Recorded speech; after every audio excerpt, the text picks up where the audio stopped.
Awaken your shadow. The truth sets some people free. It offends everyone else. By Seth, the Red Neo, Cherupak.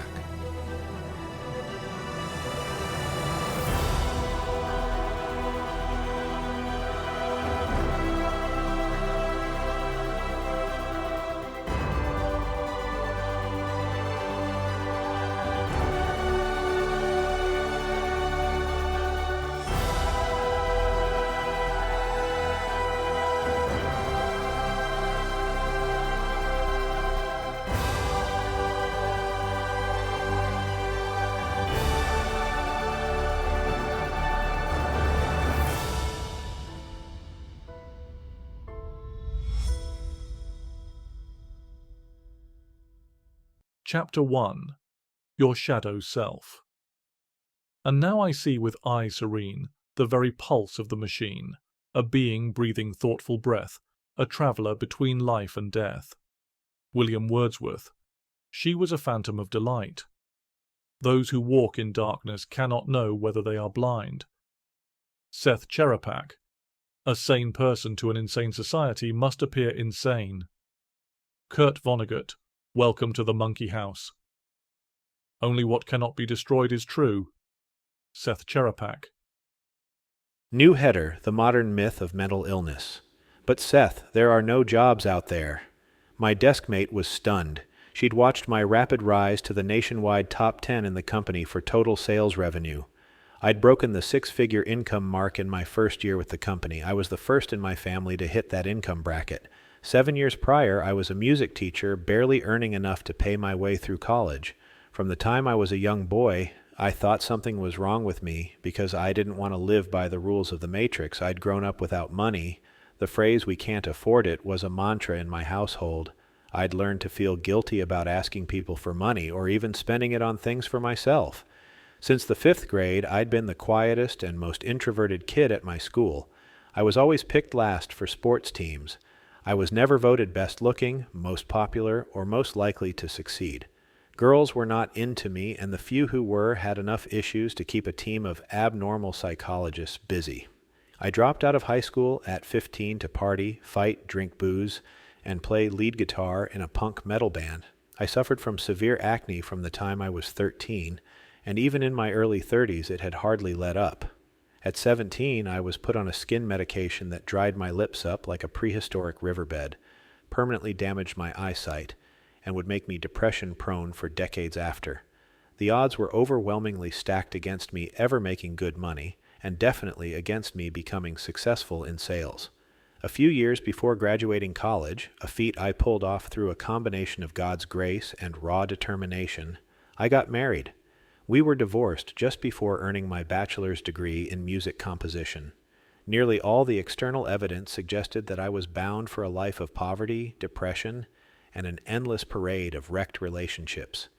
Yet there I was ready to leave the career that I'd used to raise myself out of poverty like a flower growing out of a pot of dirt. This was in 2008, right in the middle of a global economic recession that had everyone clinging to their jobs like ticks to a dog's neck. Of course, no one understood my decision, not my coworkers, not my family, not my church. They assumed I'd be back soon begging for my old job. I still remember my boss's jaw literally dropping like a trap door when I gave him the news that I was resigning. "Why?" he gasped. "I'm starting my own business. I'm going to work where and when I want and make just as much as I'm making here, or more." I remember the looks of confusion and even pity as I broke the news to my coworkers, family, and even the members of my church, where sermons on stepping out in faith were frequently preached and applauded. 2 weeks later, just one day after leaving my 6-figure job, my mother left me a voicemail I'll never forget. "Hey Seth, I was thinking about what you're doing, and of course I've been worried because that's what mothers do." But then I thought, I've watched Seth swing from vine to vine like Spider-Man since the day he left home, and somehow he's always made it work. Then I was listening to the Josh Groban song, "Let Me Fall," and I heard the line, "The one I want, the one I will become, will catch me." And that's when I thought, that's it. That's one thing I can take comfort in. Whether he's ready or not, Seth will become the man he needs to be, and that man will catch him. I don't cry easily. but that turned on my spigot. What I didn't realize then is just how relevant those lines would later become to my life's work and my decision to write this book. New subheader, The Voice of Sanity. 6 months after my mother's voicemail, I'd hit financial bottom. I was out of money. I had no income. I'd spent the last 6 months learning the hard way that people wouldn't buy my books and information products just because I'd published them on the internet with a buy now button. I'd stepped in dozens of metaphorical potholes and bear traps while trying to launch my online business. I still remember the day I almost gave up and started looking for a job again. I was on Bayshore Boulevard in Tampa, Florida, taking a jog with my yellow lab, Rocky. My bank account balance was negative 34 cents, my blood pressure was high enough to break the Hoover Dam, and the contents of my refrigerator were a bottle of water, a half-eaten apple, and 3 fish oil capsules. After finishing my jog, I stopped and looked out over the water, feeling the nearly irresistible urge to give up. That's when I heard the still small voice of my higher self. Seth, the decisions that have lifted you to the highest places, you've always made them at your lowest moments. Don't give up now. I will catch you. Aside from my mother's voicemail, that was the only sane voice I'd heard in months. It was time to decide not only whether I should quit or continue, but who I was going to become in the process. I landed my first freelance copywriting job later that day. Within a year, I was back to earning 6 figures. That experience taught me that my distaste for the standard 9-to-5 life where you work a steady job, build your credit, buy a house, save money, and plan for retirement wasn't abnormal. I was simply an entrepreneur who had spent the first 30-plus years of his life trying to play by someone else's rules. The harder I tried, the more out of place and broken I felt, the harder and more complicated the rules became, and the closer I stepped toward losing myself from the neck up.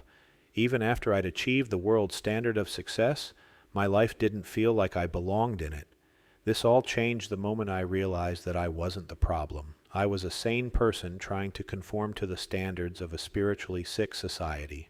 I share this story to tell you that most of what we diagnose as personal dysfunction and even mental illness is no more than a clash between the socially reinforced rules of the matrix and our deep and authentic desire to live a life true to our inner voice and vision.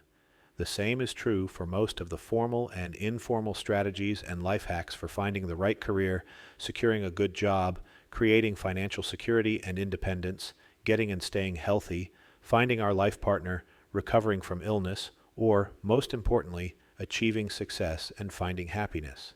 Some people fit right into the rule set of the matrix. Others, like you and me, struggle for every inch of our success and secretly wonder why things that seem to come easily and frequently for normal people come so damn hard, or not at all, for us. This is not an accident. It's this struggle that has attracted this book into your life and caused our paths to cross. We can train ourselves to adapt to this struggle, but over time, the frustration and futility gnaws at our confidence and peace of mind like a rat chewing its way through a steel pipe. Years pass, and this everyday stress crystallizes into anxiety that we can literally feel in our body. When this anxiety has finally exhausted us, a depression sets in, covering all our sensory experiences with a thin, gray curtain of despair that slowly drains our life of hope, joy, and fulfillment. Some of us lose the energy to do everyday tasks, like make our beds, do our laundry, or even get up and go to work. Even a broken shoelace or a misplaced set of car keys can create a formidable urge to crawl back into bed and sleep for hours. If any of this sounds familiar, if you've resigned yourself to self-medicating coping mechanisms like overworking, binge eating, streaming TV or gaming marathons, doom scrolling on social media, drinking alcohol, or abusing legal or illegal drugs, if you've been labeled as mentally ill or prescribed medications to mask the symptoms in hopes of making yourself productive again, if you have days when you secretly wonder how much more you can bear, if you feel out of place and alone in your dissatisfaction with the constant fight to find inner peace, happiness, and prosperity, if you've searched and studied the endless conveyor belt of information on personal and spiritual growth and you're ready for something real, pay close attention to what you're about to read. New subheader, Sane Amongst the Insane. While writing this book, I started seriously asking myself how much of what we diagnose as mental illness is simply a matrix-friendly label for our unwillingness or inability to conform to the human-made rules of the industrial age. Most of what we've come to accept as common sense is pure black magic deception designed to turn purpose-driven humans into productivity-obsessed machines. This includes the minimum 8-hour workday, 5-day, and 40-plus hour work week, the 65 retirement age. I'm writing this in 2024, decades after the industrial age officially gave way to the digital age. But old habits and belief systems die hard, and we're now haunted by the social, psychological, and economic vestiges of an age that was more designed for machines than for human beings. What happens when a society continues to live by the beliefs and habits of an age that passed decades ago? Those beliefs and habits turn us into mere cogs in the brutal machinery of a system that wasn't designed for us to thrive in, let alone find purpose. We work and manage our minds, bodies, and souls like machines and wonder why we suffer. Burnout, depression, anxiety, chronic pain, strained relationships, and the existential angst of feeling like all our energy is going toward building someone else's dreams, while ours collect dust. When the world finally realizes this disconnect, as it's starting to now, we'll shed those old beliefs and habits for new ones. But this starts with accepting that there's nothing wrong with our unwillingness, or inability, to play by the socially reinforced rules of the industrial age. All our suffering is the result of believing that we're mentally deficient, irresponsible, unmotivated, unrealistic, toxically optimistic, or even insane. Not some of our suffering, all of it. The more people that grasp this, the freer our society will become from the futile struggle to fix ourselves, to fit in, or to buy another rubber chicken book or course on time management, positive thinking, mindfulness, habit formation, or the cult-like law of attraction doctrines. These aren't solutions, they're just more noise. You'll never achieve inner peace or external prosperity by shoehorning yourself into the rules of a world that was designed to turn you into a part in a machine. The more you try, the more out of place you'll feel, the more anxious you'll become, and the more your left brain will conjure up the internal stories of denial, distraction, worry, overthinking, anxiety, fear, and self-doubt. The more easily you'll be distracted by the verbal vomit of personal growth and business books that are merely the collective rationalizations of a society driven insane by its attempt to succeed at the same game that put them in mental, physical, financial, and spiritual bondage. No amount of discipline, creativity, willpower, charisma, intelligence, or intuition can make you successful at a game that's literally rigged against you. All of your suffering is the result of telling yourself that you should be able to. This is the curse of the modern world, and this book is my contribution to breaking the black magic spell that so many are still living under. This was my spiritual assignment when I received my prophetic name, the Red Neo. Our liberation from the matrix starts with understanding that all our failures to achieve success have come, not because there's something wrong with us, but because there's something deeply wrong with our collective beliefs about success and how to achieve and enjoy it. New header: the secret to your success is you. How much is your business making now? I asked my new client, whom we'll call Jane. About $30,000 a month, she responded. And how much do you want to make? $1 million a year. And what do you want to do with that money? Jane was silent for a few seconds before answering. I'm not sure. I guess I should know that, shouldn't I? I've had this exchange with thousands of entrepreneurs during my coaching career. Their response to the second question reveals just how deeply they're caught up in the machinery of the matrix. Before I explain why, let me say that there's absolutely nothing wrong with becoming incredibly rich and prosperous. Anyone who claims that there is would gladly keep every dollar for themselves if they won the lottery and give little or none to charity. Their virtue-signaling objections to financial prosperity are more about their inability to achieve it than about their moral convictions. But there's something equally disingenuous about having financial goals that are merely a status symbol or a scorecard for your ego. I'd bet you all the money I have in the bank that if you wrote down all the things you want to be, to do, and have, their total financial price tag wouldn't be a fraction of the income you've been telling yourself you need. I know I do this exercise for myself once a year, and the total amount has never been higher than an annual $300,000. I've also done it with thousands of entrepreneurs, from those making less than $100,000 a year to those making millions. The number for achieving their lifestyle goals is never as high as their income goal. In most cases, it's literally less than half. Let me show you what's really behind most people's goals. New subheader, play by your own rules. When Jane tells me she wants to make $1 million a year but can't tell me why, she's not just lacking clarity, she's running someone else's program. She's like a computer executing code she didn't write. And she's not alone. I've watched thousands of people chase numbers that have nothing to do with their actual desires to live their dream life. Here's what it would sound like if I were to dig just a little deeper with someone like Jane. Okay, let's get specific. What's your dream house look like? A modern 4-bedroom with a pool. Cost in your area? About $800,000. Dream car? Tesla Model S? Another $100,000. What else? Travel? Hobbies? Kids' education? Well, after this questioning, we'd add it all up. Everything they've ever dreamed of. The grand total to fund their perfect life?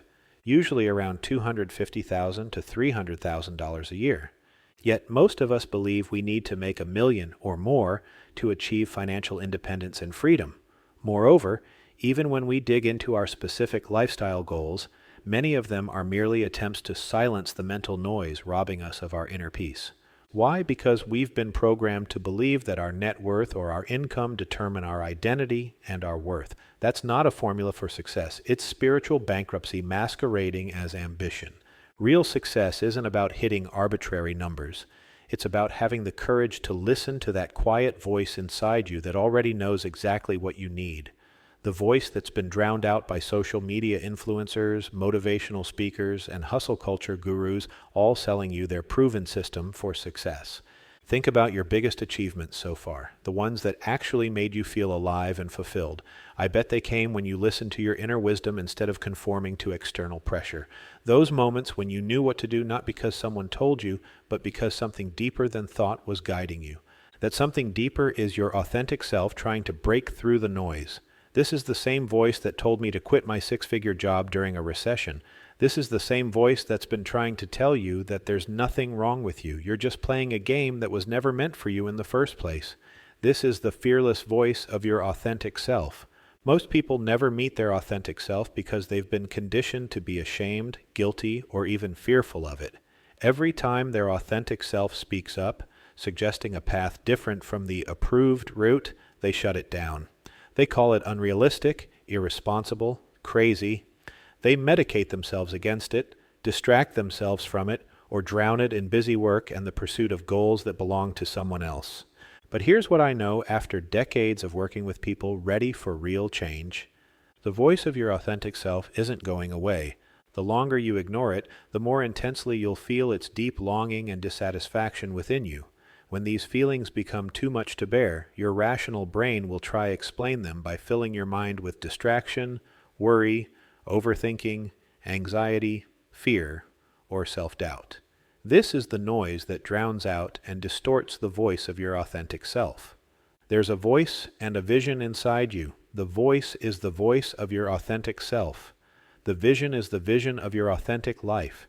Together, they make up the signal that guides you to a life of inner peace and external prosperity. This is why I say that success is what your highest self defines it as. The problem is, most of us never meet our higher self, not because we can't hear its voice, but because we've been conditioned to be ashamed, guilty, or fearful of it. The first step to breaking this spell is to embrace one simple, incredibly powerful, and yet terrifying truth about who we really are. New header. Your shadow self is your higher self. Your shadow self is a part of you that is less developed than the rest of you. It's less developed because it has been repressed and therefore denied its natural expression within the context of everyday life. As the psychologist Carl Jung said, everyone carries a shadow, and the less it is embodied in the individual's conscious life, the blacker and denser it is. This isn't just poetic language, it's a practical truth about human development. When we push parts of ourselves into shadow, they don't disappear. They grow denser, more problematic, and harder to see clearly. They become unreachable to the light of consciousness. When this shadow self finally comes out and expresses itself, it happens in the form of some self-sabotaging behavior. This might manifest as the sudden need to become controlling and rigid in the way that you manage yourself and others, the need to be a contrarian and to argue simply for the sake of doing it, or the need to assert independence at the expense of connection with others, the lone wolf syndrome. It could also appear as the tendency toward overgiving and self-sacrifice in hopes of getting love in return, often from someone who is unwilling or unable to give it back to you.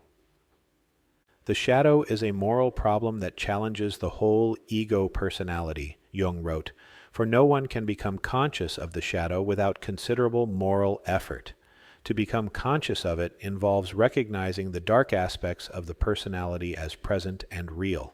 This act is the essential condition for any kind of self-knowledge. Here's what Jung understood that most modern self-help misses entirely. Your shadow aspects aren't character flaws to be eliminated. They're immature expressions of your higher self. When any part of yourself gets pushed into shadow, it creates two distinct patterns: complete shutdown of that trait, which I call the deficit, and periodic explosive outbursts of its most immature expression, which I call the counterfeit. As Jung noted, if an inferiority is conscious, one always has a chance to correct it. Furthermore, it is constantly in contact with other interests, so that it is continually subjected to modifications. But if it is repressed and isolated from consciousness, it never gets corrected. These other interests Jung speaks of can be feedback from the outside world, or counsel from other parts of you, your logical self advising your emotional self, etc. The parts of you that are hidden from the light of consciousness don't have the opportunity to benefit and mature from this feedback. This is how your shadow aspects become freakish monstrosities of themselves. Let me show you how this plays out with the 7 fundamental aspects of your nature. New subheader, your 7 selves. There are many models for discovering, activating, and integrating your shadow self. I'll introduce you to the model which I've found to be the most effective. This model has been around for thousands of years, possibly longer, and has earned its reputation across dozens of cultures. I'll unpack this model here and explain it in more detail in later chapters. First, we have the self that seeks safety and security. This self corresponds to the energy center known in mysticism as the root chakra. When forced into shadow, this self leaves a void that is filled by chronic procrastination and avoidance, which is the deficit of security. When the consequences of these behaviors become unbearable, the shadow self bursts forth as an expression of rigid control and obsessive planning, the counterfeit of security, usually in an attempt to reverse the damage. Shadow work transmutes this same energy into mature discipline and a steady and consistent force for creating sustainable order in your life. Second, we have the self that seeks excitement and adventure. This self corresponds to the energy center known in mysticism as the sacral chakra. When forced into shadow, this self leaves a void that is filled by chronic boredom and emotional numbness, the deficit of excitement. When the weight of this emptiness becomes unbearable, the shadow self bursts forth as reckless thrill-seeking and impulsive behavior, the counterfeit of excitement, usually in desperate attempts to feel alive again. Shadow work transmutes this same energy into mature passion and a natural ability to embrace life's challenges with enthusiasm and courage. Third, we have the self that seeks respect and independence. This self corresponds to the energy center known in mysticism as the solar plexus chakra. When forced into shadow, this self leaves a void that is filled by passive compliance and chronic people-pleasing, the deficit of respect.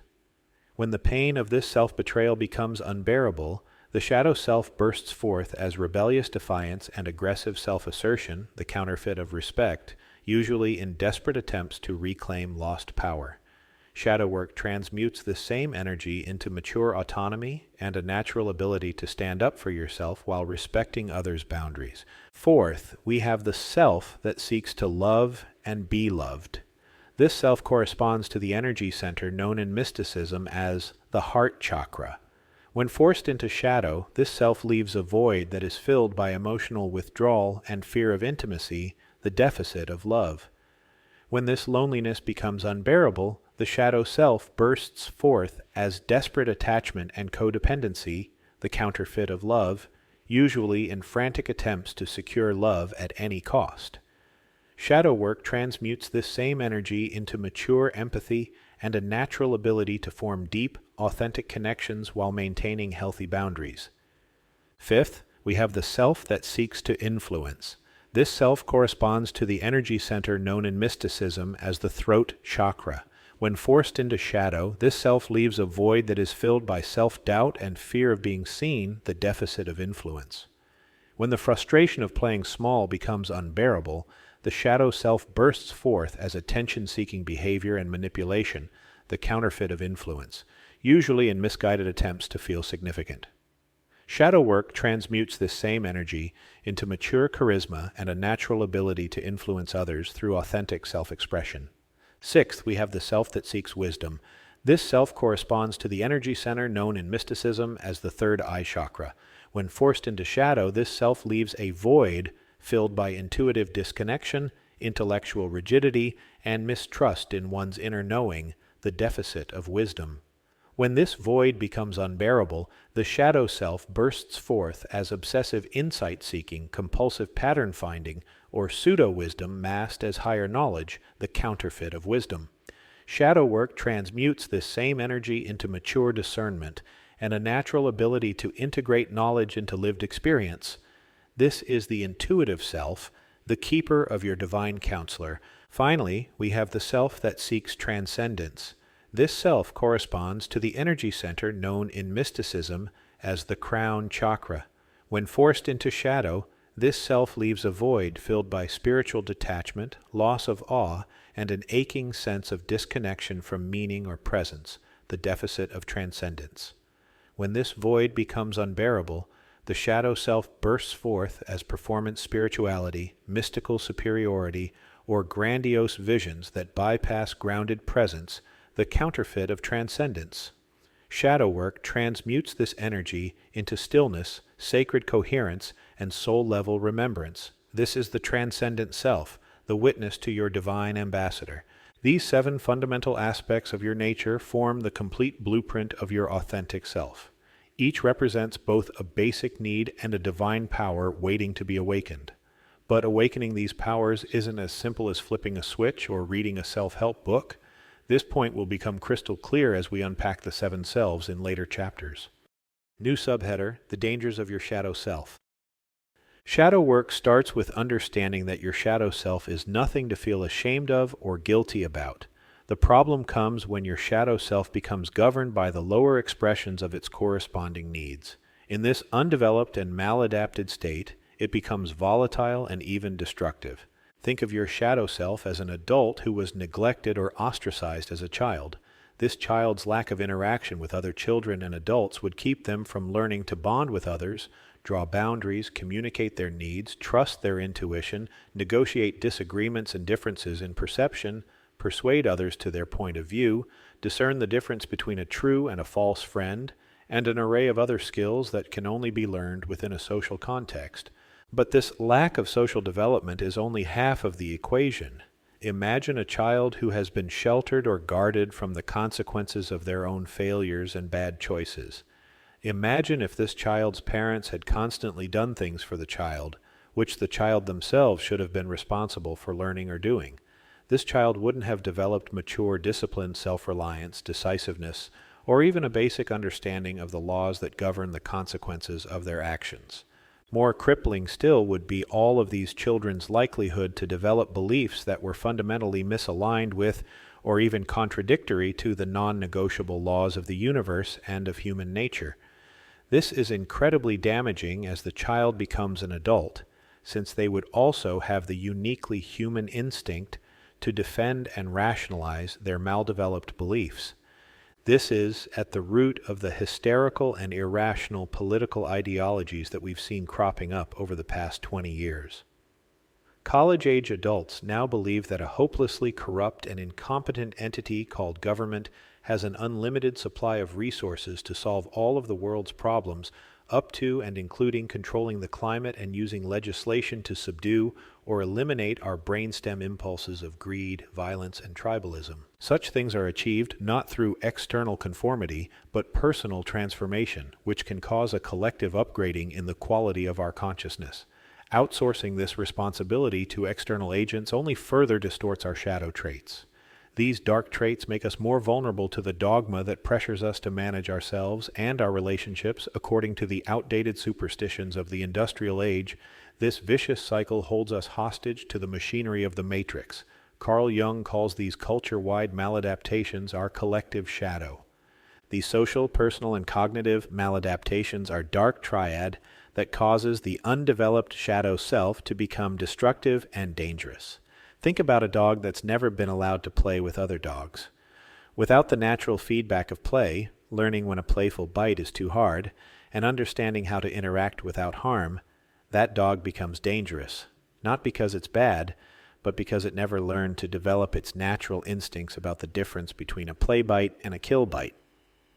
The same is true when the shadow self misses the opportunity to play the game of life and gain feedback from others, the external world, and your other selves. What you bury gets buried alive, and its intrinsic drive for expression and experience will drive it to scratch, claw, and kick at the door of its prison until it finds a way out. By the time this happens, it's too late to change the raw and impulsive beliefs and behaviors of the shadow self. Pure chaos is sure to follow, then anxiety over the wreckage caused by the unbridled shadow self, and then either depression or frantic attempts to fix or cover up the damage. This explains why most people work so hard to build up their lives with one hand, only to tear them down with the other.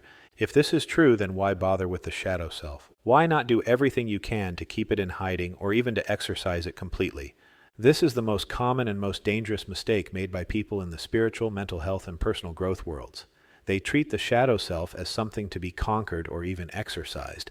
They burp up rubber chicken shortcuts like goal setting, visualization, positive affirmations, making to-do lists, and even specialized prayers, meditations, and other ritualistic practices like the pitchmen selling fake medical cures off the back of wagons at the turn of the 20th century. Even if you do manage to bring the shadow self to heal using these gimmicks, it's the spiritual equivalent of holding your breath underwater. You can keep it up for a time, especially if you have high lung capacity and a lot of willpower. But when that willpower runs out, your shadow self will come up gasping for air. When this happens, prepare to watch your life swiftly laid to waste, either by the counterfeit shadow traits we discussed earlier, or the deficit traits that rush into the vacuum left over when the willpower has been exhausted. This is the most remarkable and important difference between my work and every other personal growth book or program on the market. Shadow work is about integration, not exorcism. It's not about growth or goals. It's about giving your shadow self a seat at the table so that it can find the grace and the structure and the feedback from others, the external and social world, and also from your other selves, so that it can finally grow up into your higher self. Until this happens, your shadow self will literally direct your life from its hiding place in your unconscious. This is what Carl Jung meant when he said, "Until you make the unconscious conscious, it will direct your life and you will call it fate." New subheader: Your journey from dark to light. The act of making the unconscious conscious is shadow work. It's the development of the shadow self into the higher self. You see this truth echoed across wisdom traditions.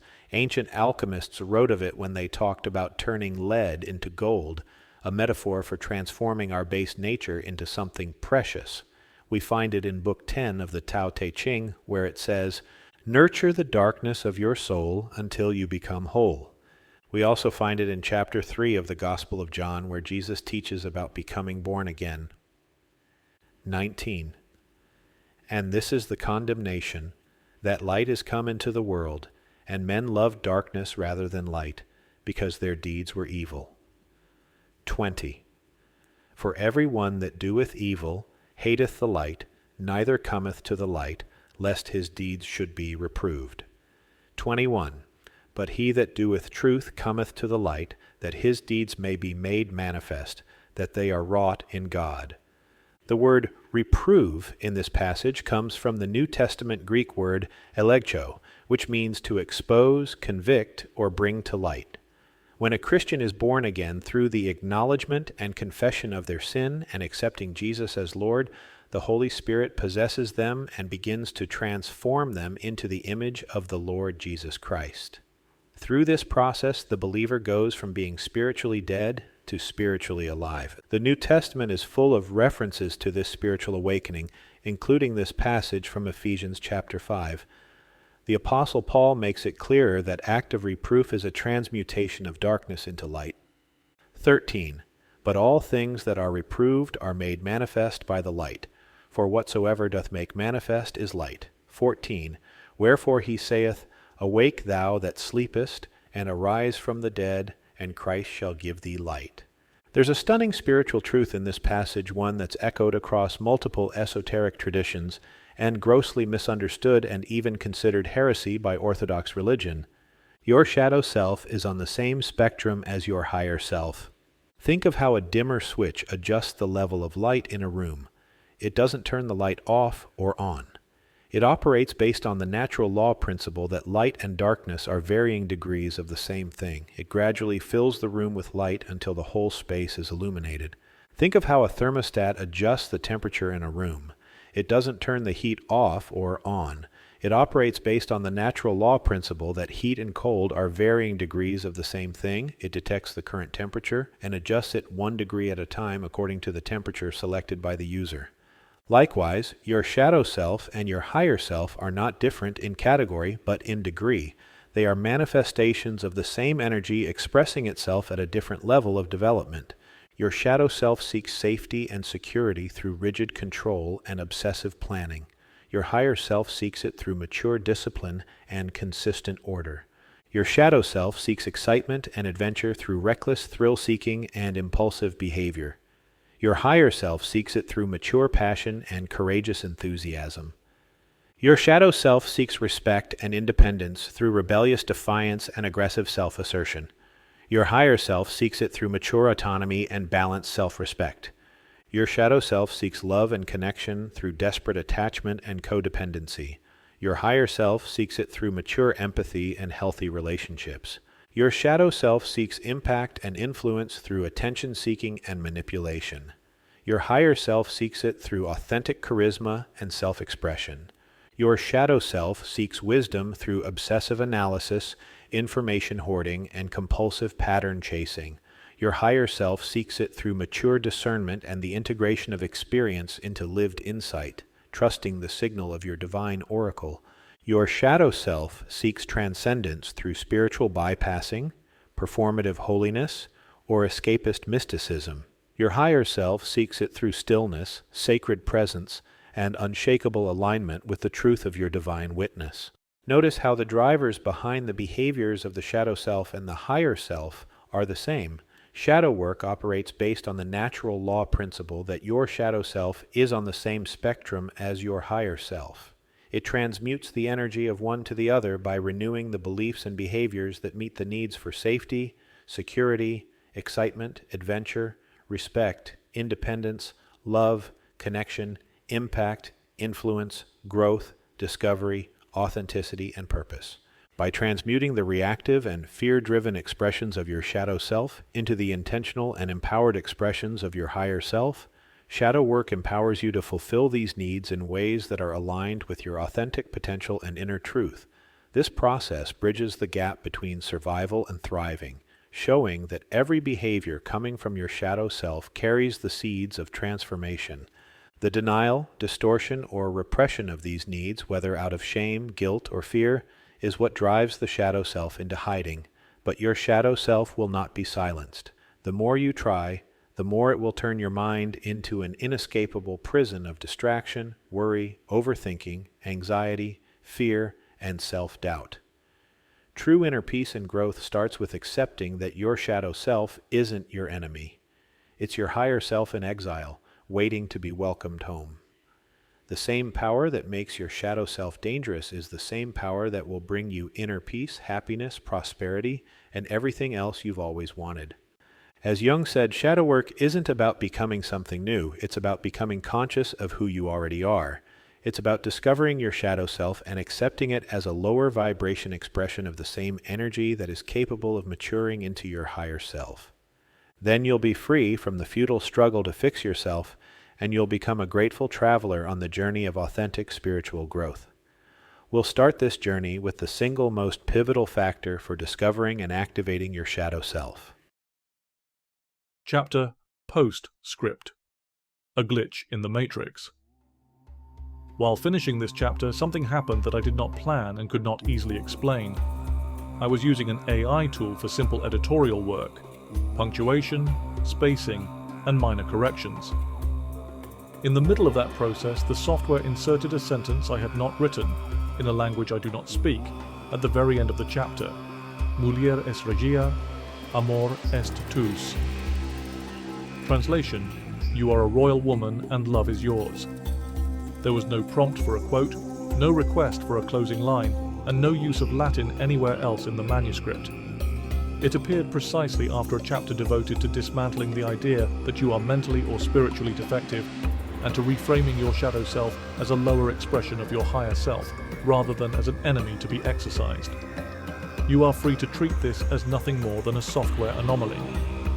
I chose instead to receive it as a kind of unintended commentary on everything you've just read.